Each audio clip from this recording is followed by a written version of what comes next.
Starbases are the backbone of any empire and have many configurations and uses.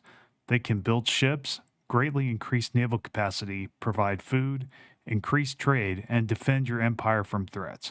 There are other uses too. In this video, I will go over most of them. Starbases start out as an outpost you can't do anything with except hold the system. To get started, upgrade it to a starport. This allows you to build things like modules, buildings, ships, and armies. The first module is the shipyard. This is what builds ships and gives you access to the shipbuilding tab. The more of them you have on a starbase, the more ships you can build at one time. Build at least one starbase full of shipyards. You should be set for most of early to mid-game and can focus on increasing your naval cap or other types of starbases. Next module is anchorages. From early to mid-game, you'll want to be making a lot of these. This is because the only other effective way to increase naval capacity is to use your precious building slots to build strongholds.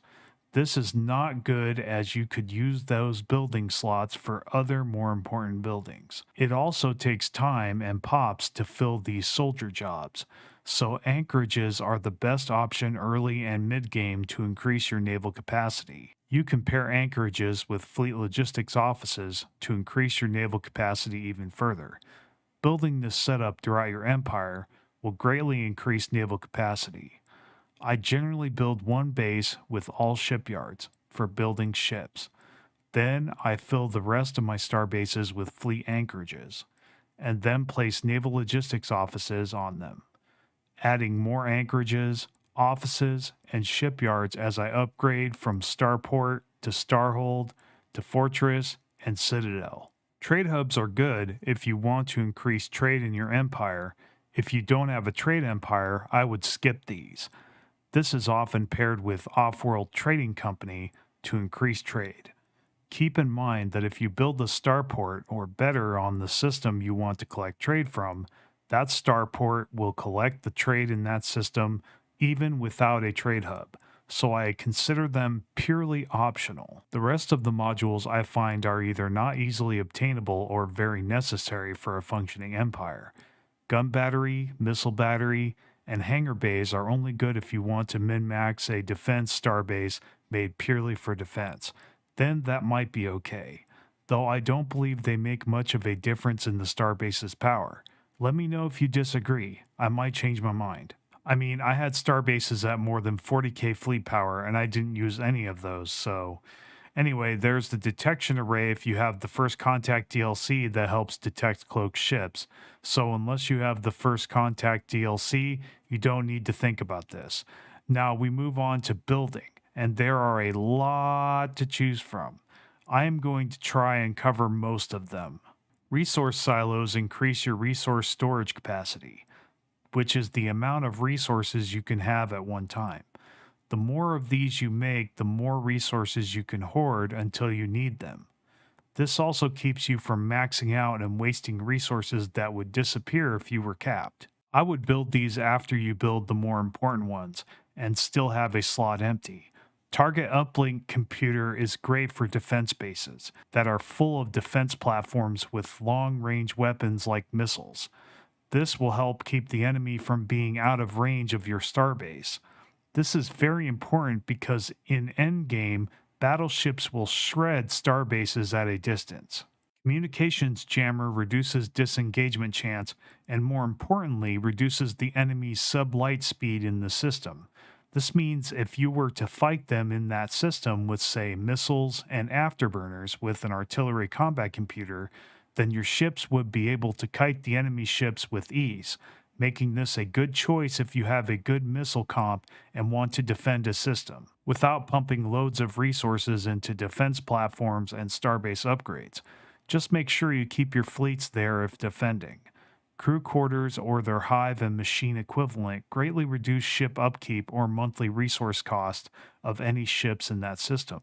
I like to have this on my shipyard starbase and park my fleets there when I'm not at war and engaging the enemy. Fleet Academy can be put on your shipyard base to give your ships more experience. Black Hole Observatory collects dark matter. This can only be built on systems with black holes. I guess if you cared about governing ethics attraction, you could get deep space black site in a system like, say, your capital. Then that might be valuable. I generally don't use them. Defense supercomputer is a must if you're going to make massive star bases with tons of fleet power. They increase the amount of defense platforms a base can have. It is great with a target uplink computer. Hydroponic Space are great for providing food early game. They give 10 monthly food with no pops or jobs required. I usually build one on most of my star bases. Listening post is good for seeing enemies approaching your star systems ahead of time.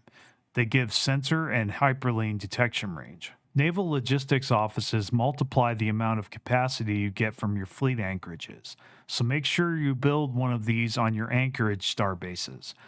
Pair an off-world trading company with your trade hubs to min-max trade. If you're running a trade build, remember it affects only trade hubs for that starbase that it's built on. Transit hub auto resettles extra unemployed pops, so if you put this on a highly populated system like, say, your capital system starbase, that could be very effective. You need Titan assembly yards if you want to construct Titans. Same with Colossal assembly yards, except it's for building the Colossus and Juggernaut. I just use mega shipyards if I'm building Titans, Colossi, and Juggernauts. If you have the Galactic Paragons DLC, you can build one interstellar recruitment office. This increases your leader pool and greatly increases the likelihood of being contacted by a renowned Paragon. There are other buildings, but I'm not going to go over them, because most of them are very circumstantial and most of the time won't be relevant to most playstyles. Or they are way too weak to justify not building something else instead that is way more useful. Let's get real here. Most of the time, your starbases are going to consist of mainly shipyards, anchorages, defense, hydroponics, and/or trade stuff. After that, there isn't a whole lot of room for other, more obscure things. So here's what I suggest if you're new or returning. Pick one starbase and fill it with all shipyards, crew quarters, and a hydroponics bay, and then either a transit hub or a fleet academy. Next, unless you're running a trade build, fill the rest of your starbases with anchorages, a naval logistics office, a hydroponics bay, and either a resource silo or a transit hub. Get at least one interstellar recruitment office if you have the DLC. If you're going to build defenses, build your starbases on choke points and fill them with hangar bays, a target uplink computer, a defense grid supercomputer, and assuming you upgraded all the way to Citadel, the other 2 slots you can do whatever you want. You can build a communications jammer and any other ship stats modifier building. Make sure if you're going to bring the big D that you remember to fill your defense bases with defense platforms until capped. See my How to Build a Defense Platform short on a good example of defense platform design.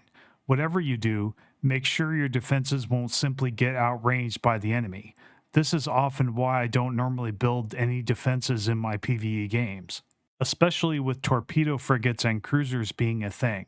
It almost doesn't seem worth it to spend those alloys on defenses, when you can just increase your naval cap and build lots of ships. I hope this video was informative. I tried my best to make it short, but this time there was a lot to cover. Again, I didn't cover everything, just the really important stuff. If I covered every nook and cranny, the video would be 30 minutes long. That's all I got. If you like my stuff, you know what to do. Thanks, and I'll see you next time.